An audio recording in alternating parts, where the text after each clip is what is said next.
Hello, Internet! It's time for another Wednesday's Serial. I put it out there that I was going to answer any questions that anyone might have because, I'm just such a stunning personality. So I'm just going to sound off of what was asked of me. So first I'm going to answer Stacy Gallagher's questions, who has now earned the title of being my most inquisitive viewer, I believe. He usually has a question for me, and I usually try to type it out. I was kind of holding back because I kind of want to do this video. So anyways, here we go. His first question is, when did you last like the Big Two? Which was after one of my more recent videos, where I was kind of downplaying them. And I've always liked them. I mean, I still do on some level. Like, I like what the creators put out. And, I mean, I think I'll always like that. At least I hope I'll always like that. There's no question that, I love me some Marvel and DC comics. That's been a huge thing for me for as long as I can remember. Well, at least Marvel. DC wasn't until I was high school. But, the business side of it, the more I found out, the more I disliked. And a big part of that came with, frankly, the visibility of it with the internet and whatnot. I remember kind of going on and seeing Marvel, but you didn't really get at the underbelly, and then you start hearing things from creators and learning things, and it's kind of a crazy business, and it's hard to justify everything they did. When you look at the history, especially with Marvel, it's hard to ignore the kind of rampant sexism that went with the business to a very detrimental degree. It's hard to ignore the fact that a lot of what I like about the characters and a lot of what I like about what made the comics work has been maligned, how the creators have been treated, and it's the business side of it is usually pretty hard to reconcile with the fact that it's putting out all this stuff that I love. I mean, just look at the walls behind me. They're filled with different comics, and a majority of it is from the Big Two, and there's no two ways around it. So hopefully that helps kind of answer where I'm at with that. Next, he asks, do you think the Big Two will still print paper comics in the future if digital comics get popular? And we've certainly seen a rise of digital comics, and an interesting part of that is that the Big Two have been very purposely holding back digital sales numbers, and they've certainly made a lot of concessions about how digital comics are priced and distributed to accommodate the brick and mortar shops. And so, given that they've put so much sacrifice in, and that was within really the last 2 to 3 years, I don't think anytime soon we're going to see them go away. I mean, certainly, there's no question in my mind that we're certainly going to see print comics through to the end of the decade.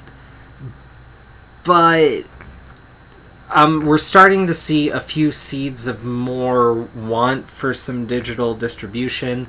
The biggest push actually happened really just this month with that Marvel digital published only line that they're doing. And a lot of how soon and how much is going to be moved to digital, I think, will really rest on how successful that is. I mean, clearly, right? So we'll see how that shakes out, and my feeling is if that doesn't do well, we're going to see a return to the status quo for a while, because that'll be proof that there isn't a whole lot of market for it. But if it does do well, whatever mark it is that pushes it over to doing well, I think what we'll see is more and more B-list books, what would have been $2.99, more experimental books, be digital only.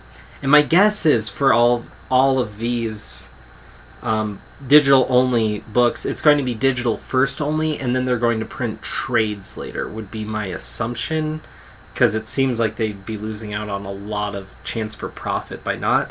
But I don't know. That has not been confirmed, at least in my realm, but I can't imagine they wouldn't. it might be delayed at first to really try to push people into digital, because clearly that's the impetus, but I'm imagining by a year's time that stuff will be out. But yeah, so if that does well and we start seeing stuff, we're going to see some things, and for what a lot of us like that are really looking for more comics, we're going to see more of that move to a digital only space would be my assumption.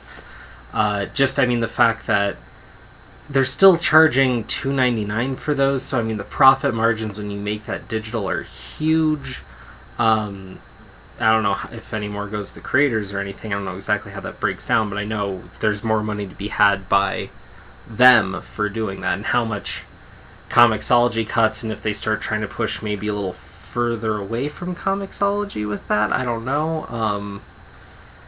I kind of hope so, because I actually feel like if we can break away from Comixology as this singular hub, we can start getting more price variance, which ultimately would be a good thing in the end. So that's my take on that. His next question's kind of interesting. If I could have 1,000 comics of one title, past or present, which would it be? There's only so many comics that almost even really applies to, right? I mean, I think about the only 2 titles that actually have 1,000 titles just within the title, not to a character, is like Detective in Action. Maybe. I know some are relatively close, but it's certainly your long-running, the stuff you immediately think of when you think comic stuff that reaches all the way back to the Golden Age. And I mean, other good contenders would be the Silver Age, but man, if I could have any, what it would come down to for me is, because there's no DC character that I'd really want the full run of that much.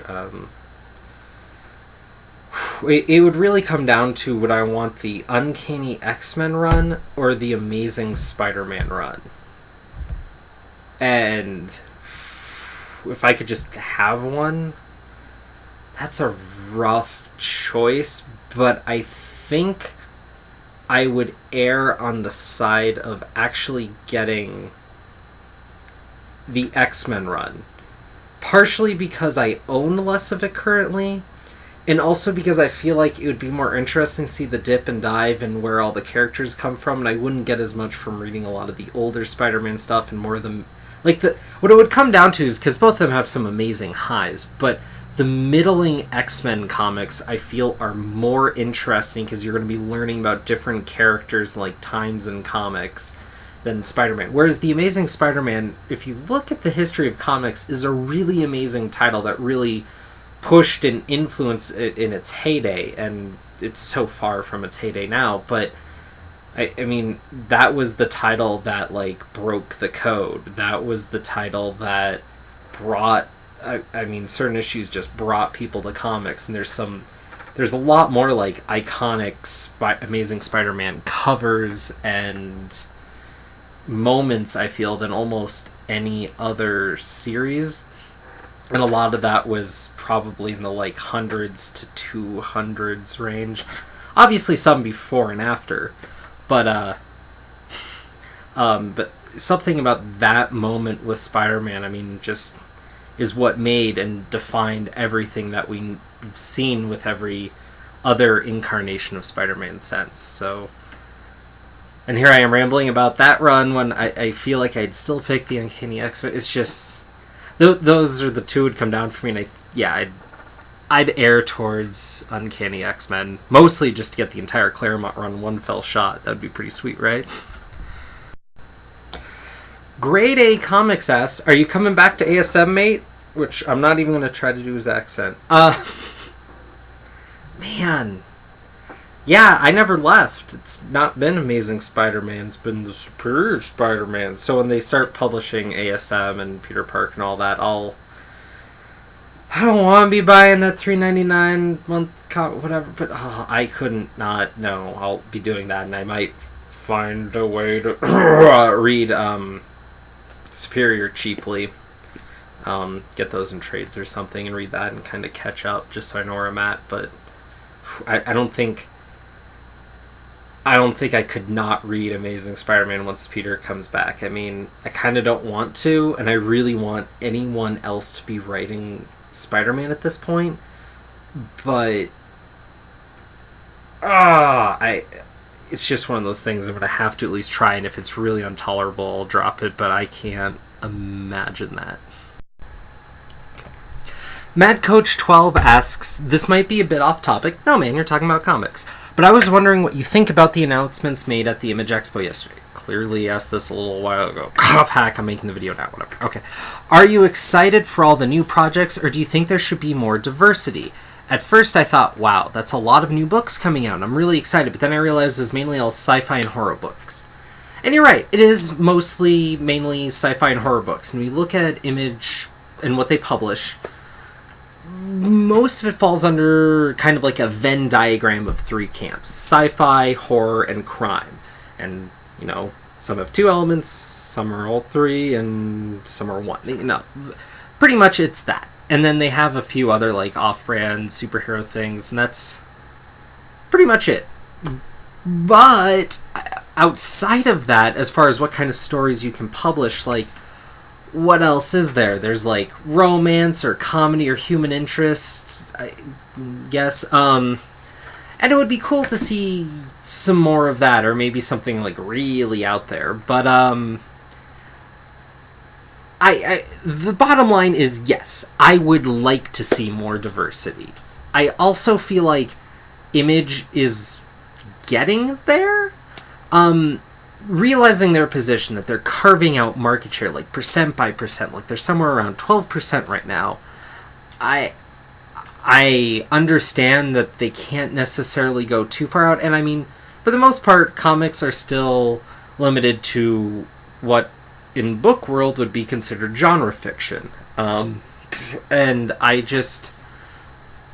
feel like there'd almost need to be more of a model for different kinds of comics, for something, this Image kind of really being the third publisher now, to really take off from. And so it's really going to be on truly independent publishers to really publish something and make those things work. And we've seen a couple things, especially in the romance angle with Love and Rockets and, like, Strangers in Paradise. And it would be cool to have something more akin to that in here, and hopefully it will come. But I mean, this is just the announcements made to lead off this year, and by the end of the year they'll probably start, who knows how many other 4-issue minis by then, who knows if they'll have some other ongoing series by then. I mean, it'll be interesting to see. The other big thing I want to say about the Image announcements is that I believe you should all check out a book called Shudder. The artist on it, Leila Del Duca, is a friend of mine from when I was I still am trying, but when I was more active within the local comic scene here, and she is a local artist. She does amazing work. This is her first real big break. She's certainly put in her time and paid her dues, and she's always done amazing work. So I really feel like this book should be interesting. Also, reading about it does sound like one of the more differenter books. So, yeah, I mean, I'd like to see more from Image, but it's hard to be on the case of the people who are doing the most right now. So, good for them, and I hope Image keeps up, and I hope they just keep getting better, bigger, and more diverse, and they've made huge strides so far, so let's just keep pushing them, and when they do something truly different, let's try to reward it with a little bit of attention. So, yeah, there you go. Then my good friend Sleepy Reader 666 hit me with a great number of questions. The first one really relates to that last one. He asks, if you ran your own comic book company, what genres and types of comics would you try to foster, nurture, and propagate? The one thing is one thing that I've always loved about comics, one thing that seems to work, is kind of a shared universe idea. I mean, I love that about Marvel and DC and Image and, you know, everyone else who's ever tried to do that. Like, that is a very cool aspect. But I'd also want to have different books with different flavors. I mean, it would be cool to, like, hear someone try to do some superhero kind of books. Of course, I mean, we all love that. It would be cool to publish a good couple of books that have kind of a cool new angle, but really do something cool there. I also would like to publish some really more... There's a vein of sci-fi that was really, really instigated by Star Trek. I know there are some books that kind of led into that idea prior, but this idea of a utopian society and dealing with the problems at that level when in a way humanity's that far, and kind of what they face and what they face to get there, that's a level of sci-fi that I've always loved, and I'd really like to have, you know, a comic that deals with that, so we have something regular like that in the mind space of media. It doesn't, I mean, I'm not saying it has to exactly be Star Trek. There's certainly other examples to go off of, but just, I mean, it could still be Earthbound, not necessarily futuristic, but dealing with kind of more utopian problems and, like, how to get there, like, kind of something that's truly something to reach for, something very hopeful yet dramatic at the same time. Like, those are... That's something that I'd really like to see, and something that I respond well to, and clearly is something that other people respond well to. And I feel like a regular serial comic installment is a really good mode for a story like that. And so I would like to see something more like that. I'd also really like to see a quality romance book.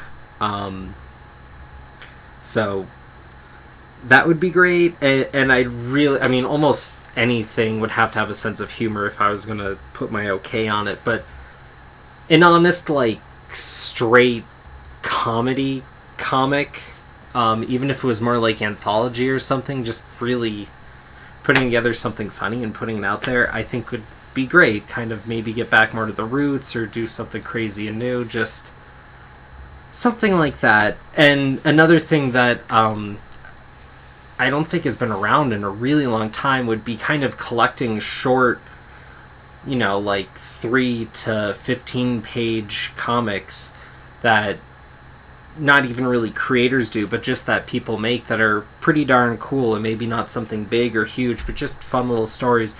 And just make an anthology on something cheap, or hell, even digital, and put it out there for cheap, but just get it out there and put something like that out there, because there hasn't really been something like... I mean, I'm sure there's something like that out there, but not in a big way, and I think that would be good and kind of really add something. So that's where my initial thoughts would be. Of course, if you were a publisher, things would come to you, and you just would kind of have to sift and choose and based on profit margins, and hooray for business. Any different approaches you would push for in and all aspects of comics if you ran a company? I don't know if I could think of anything truly unique to run a company, but I've thought about it a little before. One thing that I think is important is you need to figure it out, but I think signing on people with Vertigo's old model would be smart, where if there's a media option, you have a small percentage chunk of it, of the rights for that sort of thing as a publisher, but then the creators own most of the rights. But a lot of creators are very hesitant on that, partially because, I mean, especially with comic characters, where things get thrown out to are kind of crazy sometimes. I mean, there's Spiderman underwear. A lot of people don't want that associated with their creation right away. Or, I mean, there's the Ninja Turtles thing too, but that wasn't a problem. They signed on for that. And I think it would be smart to say that there's a certain number, but I think it would be also smart to say, like, there are certain things that if we have a chance to go for, we'd shoot for, like a quality television show, movie, you know, something big and something that's going to be its own product.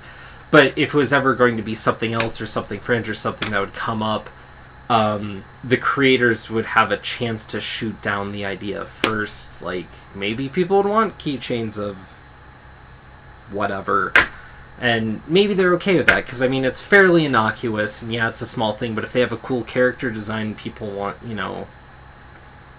keychains of that, like, why not? It's just something like that. I feel like there's a smart way to do it that's respectful to the people that are creators, and also cool for fans, and cool for making money for whatever it is, and getting some more money in their pocket. Frankly, it should be symbiotic. It should be good for everyone, and I feel like a publisher should be putting out enough that they're not resting their laurels on a single title or anything, and really trying to do what's best for the book and that product, and not really ever abuse it. But business makes bad things happen, so there's that. Sure as hell never try to go down the Marvel side where you have shell companies inside shell companies inside offshore accounts inside shell company. Anyways, also, I think it would be important to kind of really diversify, and I think it would be cool to really take advantage of the idea of having a cool title sort of deal, where if you were Aspect Comic, I don't know, I'm just coming up with the title, but like Aspect Comics, you could then say like Romance Aspect, or Action Aspect, and maybe have like sub-labels, so that like that shared universe idea could be within a certain brand, and then more singular things could be in a different brand, and it's all under one title, but then it's also separated, not to keep things, like separate, but so there's certain expectations, but also there's just naming conventions so that everything's useful, so that people know if they're like in a shared universe or not, if they just know a little bit about your line. And maybe part of that is just getting them to be more interested in that, to figure out more about how your brand works, and just, be smart, be interesting, be fun, create a good, entertaining, useful product. Maybe that's my big different idea, is just trying to do that. Okay, now we're back into more regular territory. Batman versus Spider-Man. If one had to suck for the other to be great, which would you choose? Spider-Man. Batman usually sucks anyways, in a grand historical thing from my perspective. I typically think, sans like Snyder writing Batman, Batman tends to be the most boring character in his own book and universe and everything, and he makes no sense to me generally. So I think Batman not working works for most people.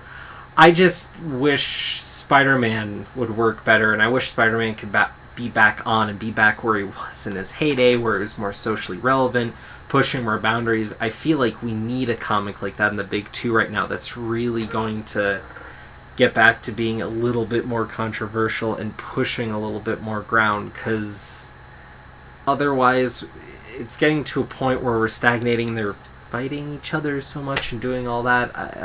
We're kind of losing the point of them being heroes at all, because they're so wrapped up in their own BS. And I feel like Spider-Man has a greater chance of breaking out into that mold, because he typically has been the one to do that. How often do I buy comics for the artists? Solely and expressly? Rarely. Very, very rarely. I'm more inclined to check out a comic if certain artists I like are on it. It's just, the truth is there's so much comic art that I love or learn to love that I'm not as hesitant to say, oh no, this person isn't on it. The only time I get really bummed is like if Udon was on a book and then they leave, because that's like my favorite thing, and that's a group though, so it's not like an artist, but it never is an artist on comics. So I don't know, but certainly different art aspects have pushed me to certain books and will keep me on sometimes, even when I think the story's a little lackluster. Like Terry Dodson on X-Men really brought me back, and also other reasons. But I mean, solely expressly buying a comic for the artist, the last time I can remember doing that was that last 3-issue Spider-Man run where Joe Madureira was on it. And when it was all said and done, that wasn't really worth it, because it was some cool Joe Madureira art, but it was over in a flash. So, yeah. Then he asks, what comics will I be reading when I'm 50? I don't know. I'm hoping it's mostly the same stuff. I hope it's still good then. I mean, I imagine my taste would change somewhat in basically 30 years. Closer to 20, isn't it? I just, I mean, maybe I'll be more introspective. I want to read stuff more like Concrete, which I'm not so into now. Or like Alec Theors that have pants, whereas that doesn't resonate as well with me now. I imagine my interests will be a little less socially focused and a little more like introspective and kind of nostalgic by then. But maybe not, hopefully. So, yeah. Alright, and then there was one last thing I want to mention where I had a weird Twitter argument, I want to say, with Phil Jimenez of Wonder Woman fame. You know, that really awesome artist who also can sketch like a bofo. Yeah, he's really awesome, and he's really big on ethnicity and sexuality representation in comics. And he was putting out this project that someone was doing, where they took two famous Uncanny X-Men covers. I know they've done it with others in the past, but the ones he was pushing at this time were two Uncanny X-Men covers where all the characters were replaced with blackface. The first one is that really famous Days of Future Past cover where like most of the Marvel characters are like have this poster with their heads on it in the background with like wanted or deceased or gone or, you know, whatever. Wolverine pushing back Kitty. And then all the little heads in the little Marvel thing were replaced with blackface. And he's like, would this have changed the comics so much? Like, would this have done much for it? And then the other one he had was with the Dark Phoenix saga, that cover with her, like, standing huge over the world and other, I think it was floating heads of the X-Men, like, a shock of her destroying this world. And my initial reaction is like, I see what he's saying with comics of that era and of that time, especially with like Avengers and other things. Like, what if they were like basically all black characters? Would have it changed much? Maybe not. Hopefully they'd be written a little differently. But like if you made all the Avengers black, like suddenly like that puts a twist on it. But I felt like with the Uncanny X-Men, especially from that era, like you look at the heads, like obviously Aurora Monroe was left alone. Storm was good, but then like suddenly you had who else was it? It was like Wolverine, Nightcrawler, Kitty, and Colossus were blackface, and Colossus being blackface is really weird. But he's like, wouldn't that be better? And I was like, well, suddenly you have a Jew, a Russian, a Canadian, you know, and Aurora was there, and it's just like, and yeah, there was Angel, but I mean, it was like, and suddenly they're all blackface. I'm like, suddenly there's less racial diversity than there was before, and that seems like a really bad example. But he was kind of pushing the other way, and I kind of see what he was saying. I just felt like it was the worst possible example. And the other thing he's like, would the Dark Phoenix saga have been so different if Jean was black? And I'm like, how do you mean? Because if she became black for the Dark Phoenix saga, that seems to have an opposite effect of what you're going for, is kind of what I was thinking. That seems like bad, like really, really bad. So, I don't know. But I'm kind of curious what you guys think of that, and if there's kind of an error, and it kind of like put that back on me, like, why aren't there more racial characters and all that in comics? And there's a lot to that, but yeah, what do you guys think about that? So I'll catch you later. Have a good one, and keep reading comics.